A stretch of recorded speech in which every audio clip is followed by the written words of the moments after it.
Kita nyo yan mga langga, nakataas pa yung kamay ng aking bossing. Kita nyo naman po, di ba? Tulog-tulog yung boss ko, oh. Psst, boss. Bossing. Tulog-tulog ka, bossing, ah. Puyat ka? Pagod ang bossing ko. O sige, natulog ka na ulit. Sabay na masunurin nga nito.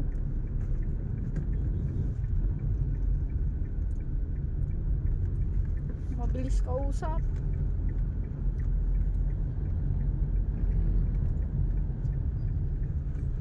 Tulog magsigil. Para namang